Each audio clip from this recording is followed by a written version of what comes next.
दीपावली के त्यौहार को लेकर के विगत करीब 15-20 दिन से बड़ी भ्रम की स्थिति बनी हुई है कि हम उसे कब मनाएं।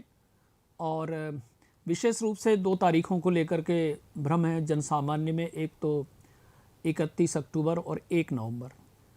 इसके साथ ही साथ दीपावली का त्यौहार धनतेरस से आरंभ होता है।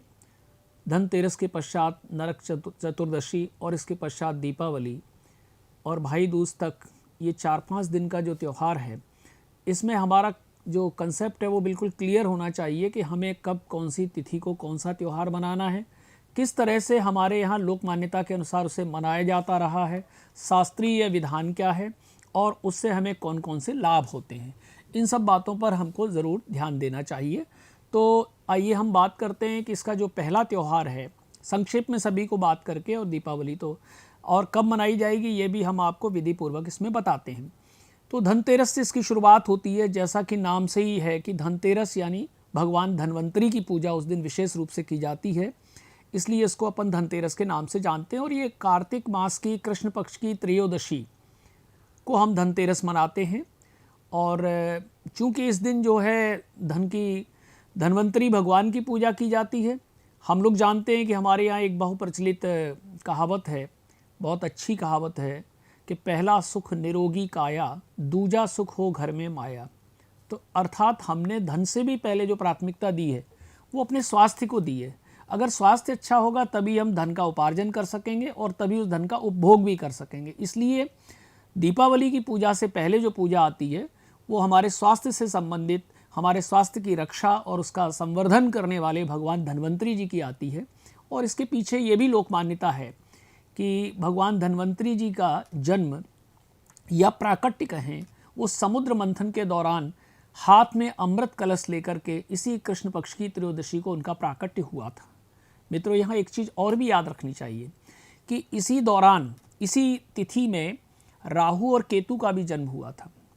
तो इसलिए हमें कुछ चीज़ों की मनाही लिखी होती है कि हमें इन चीज़ों को नहीं करना चाहिए, तो फिर हमें ये भी ध्यान देना पड़ेगा कि उनको हम ना करें। जैसे कि पूरे दीपावली के 5 दिन के त्यौहार के दौरान हमें लहसुन और प्याज का सेवन बिल्कुल भी नहीं करना चाहिए, क्योंकि ये साक्षात जो है राहु और केतु के स्वरूप माने गए हैं और इससे हमें परेशानियां हो सकती हैं। इसलिए भी हमें चाहिए कि इनको हम प्राथमिकता ना दें। लेकिन फिर ऐसी कौन सी फल हैं, ऐसी कौन सी चीज़ें हैं जिन्हें हमें ज़रूर करना चाहिए। तो धनतेरस को लेकर के और भाई दूज तक हम जो भी पूजा करते हैं, विशेष रूप से दीपावली को, नरक चौदस को और धनतेरस को, इन 3 दिन में तो हमें सीताफल अवश्य लक्ष्मी जी को अर्पित करना चाहिए।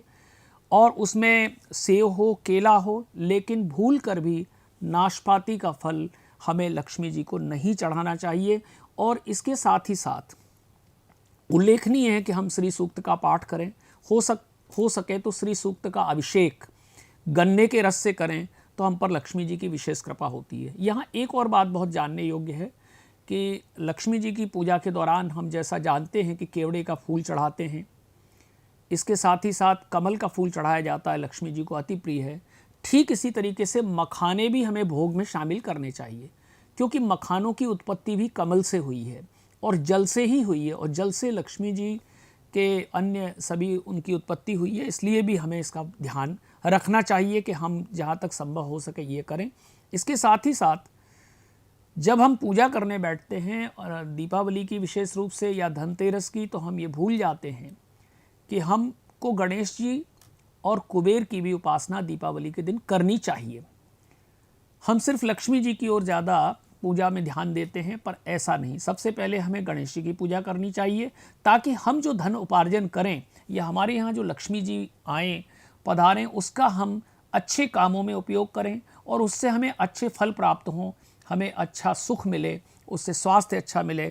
इसलिए हमें सबसे पहले गणेश जी की पूजा करनी चाहिए, कुबेर जी की, और फिर माता लक्ष्मी की पूजा भी करनी चाहिए। धनतेरस के दिन अच्छी बात रहेगी यदि हम पीली चीज़ों का भोग लगाएं और पीली चीज़ों को पूजा में शामिल करें। और उस दिन अगर हमारी माता बहनें पीला परिधान पहनती हैं धनतेरस के दिन, तो वो भी बहुत अच्छा फल देने वाला होता है।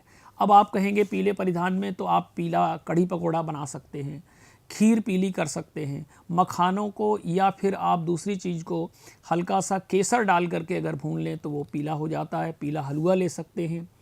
इसके साथ ही साथ वो पीली साड़ी पहन सकते हैं। हमारे जो साथी हैं, भाई लोग हैं, वो कोई कुर्ता पीला पहन लें। तो इन सब चीज़ों से अगर हम, क्योंकि धनतेरस विशेष रूप से हम उस दिन स्वर्ण आभूषण भी खरीदने का विधान है। पीतल के बर्तन, यहाँ ये याद रखिएगा, कई लोग बर्तन के नाम पर ऐसे बर्तन ले आते हैं जो लोहे से बने हैं, वो हमें अवॉइड करना है। जहाँ तक हो सके हम पीतल अगर अफोर्ड कर सकते हैं तो सोने के बर्तन या चांदी के खरीदने चाहिए, लोहे के बर्तनों से बचना चाहिए। इसके साथ ही साथ पीला सोने का रंग है, इसलिए इसको प्राथमिकता दी गई है और ये विशेष रूप से शुभ माना जाता है। जैसा मैंने पुष्पों में बताया, केवड़े का फूल, कमल का फूल, अमरबेल, ये भी उपयोग में लाए जा सकते हैं। गन्ने के रस से अगर श्री सूक्त का अभिषेक और श्री सूक्त के 16 श्लोकों का पाठन करें तो भी विशेष रूप से लाभ होता है। इसके साथ ही साथ इस दिन हमें झाड़ू खरीदनी चाहिए और धनिया हम लाए थोड़ा सा बाज़ार से और अपने गमले में, अगर जो लोग बाज़ारों में भी रहते हैं, गांव में तो ये सुविधा काफ़ी है, पर बाज़ार में भी रहते हैं तो हम अपने बालकनी में या कहीं भी गमले में थोड़ा सा धनिया बो देते हैं और वर्ष भर उस धनिया का सेवन करते हैं तो हमारे पास लक्ष्मी जी की कभी कमी नहीं होती है। इस तरीके से हमें इसका ध्यान रखना है। और इसके साथ ही साथ धनतेरस के ठीक दूसरे दिन हम नरक चौदस की पूजा करते हैं। देखिए कितना हमारे यहाँ शास्त्रों में विधान किया गया है कि स्वास्थ्य रहता है तो नश्वर है जीवन तो मृत्यु को प्राप्त होता है, इसलिए नरक चौदस के दिन हम यमराज की पूजा करते हैं। मृत्यु के देवता यमराज की विशेष पूजा की जाती है। और उल्लेखनीय है कि भगवान श्री कृष्ण ने नकासुर नाम के राक्षस का वध भी इसी दिन किया था। तो अगर हम नरक चौदस के दिन दीपक जलाते हैं, विधि पूर्वक पूजा करते हैं, मृत्यु के देवता यम की पूजा करते हैं, तो इससे हमें अकाल मृत्यु और यातना से मुक्ति मिलती है। नरक में जाने से बचते हैं, नरक के स्थान पर स्वर्ग की प्राप्ति होती है। पर हमें प्रातः ही स्नान ध्यान करके यमराज की पूजा करनी चाहिए। माता बहनें चाहें तो यम के नाम पर शाम के समय सूर्यास्त के पश्चात 14 दीपक जलाएं, वो लेकिन अपने घर के बाहर जलाएं और उन 14 दीपक को जलाने के पश्चात उनको विधि पूर्वक प्रणाम इत्यादि करके और पलट करके ना देखें। जब वापस आएँ तो उन दीपों को हमें पलट कर नहीं देखना चाहिए। इस बात का विशेष ध्यान दें ताकि हम जो है अच्छी तरह उसको लाभ ले सकें। तो क्योंकि धनतेरस की पूजा लक्ष्मी जी की पूजा थी, धन्वंतरी जी की पूजा थी, देवताओं की पूजा थी और यहाँ हम मृत्यु के देवता यमराज जी की पूजा कर रहे हैं, इसलिए इसमें ये विशेष ध्यान देने की बात है।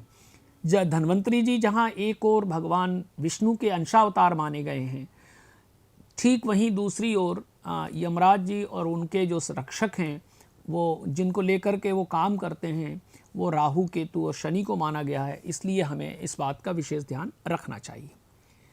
अब एक उत्सुकता कि हम दीपावली कब मनाएं। दीपावली का त्यौहार निसंदेह रूप से 31 अक्टूबर को मनाया जाएगा। इसमें किसी प्रकार का कोई उसमें दो मत नहीं है।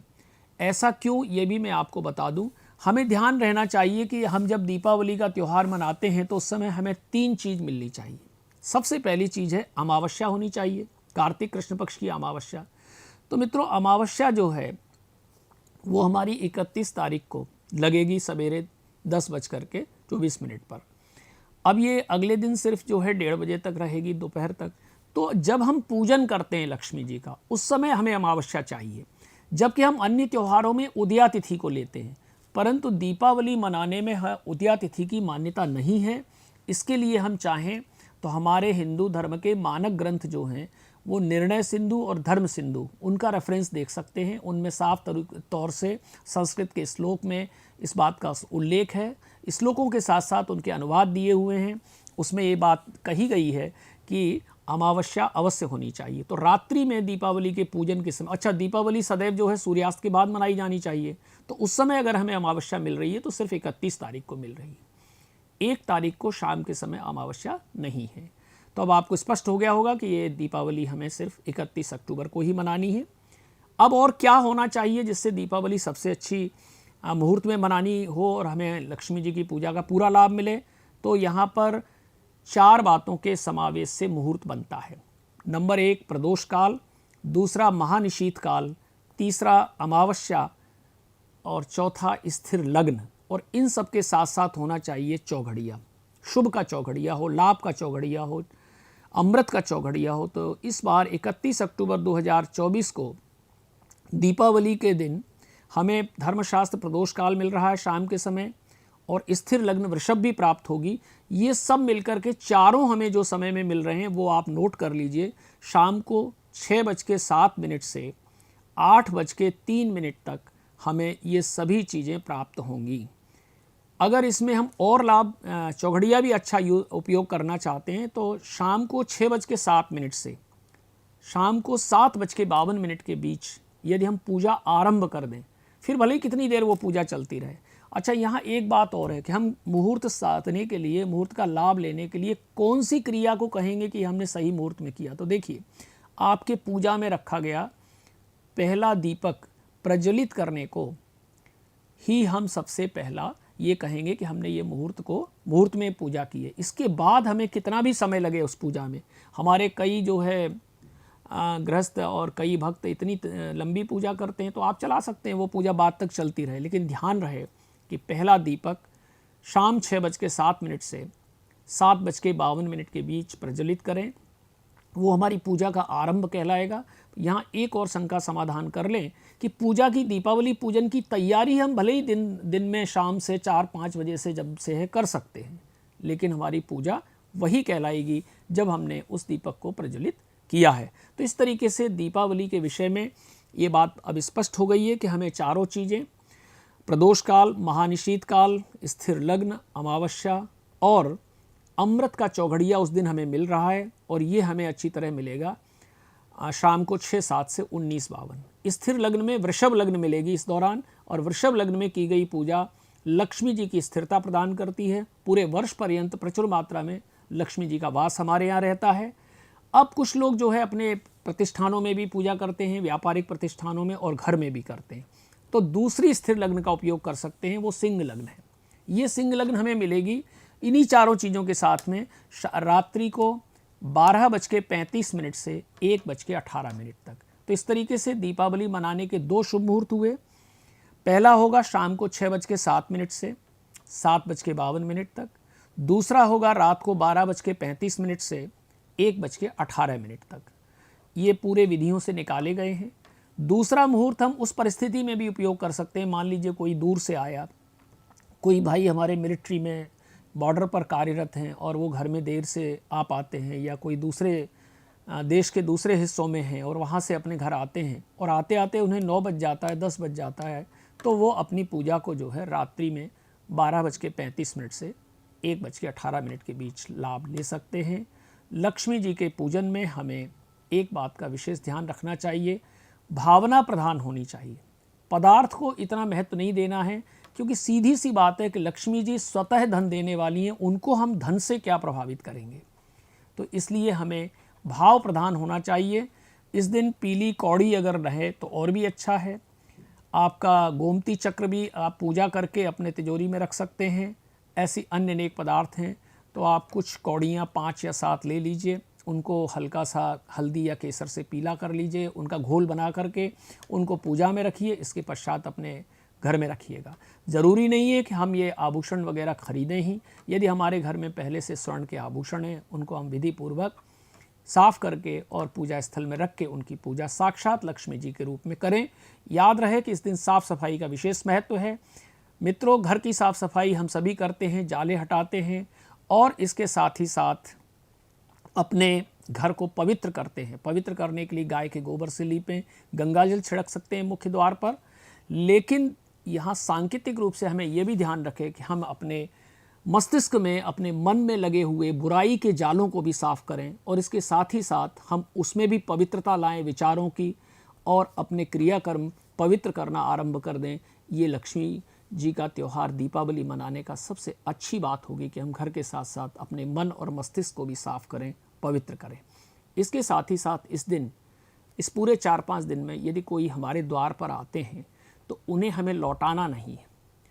हो सकता है क्योंकि माता लक्ष्मी किसी न किसी रूप में हमारे घर आती हैं। इसके साथ ही साथ एक और परहेज़ रखें कि इस दौरान हम जो झाड़ू लगाएंगे अपने घर में, उस कचरे को बाहर नहीं फेंकना है, एक कोने में रख लीजिए और बाद में उसको जो है जब ये त्यौहार पूरा हो जाए उसके पश्चात आप उसको फेंक सकते हैं। इस बात का भी हमें ध्यान रखना चाहिए, क्योंकि लक्ष्मी जी के चरण चिन्ह हमारे निद्रा प्राप्त करने के बाद भी आते हैं, तो हमें उनको बनाए रखना है।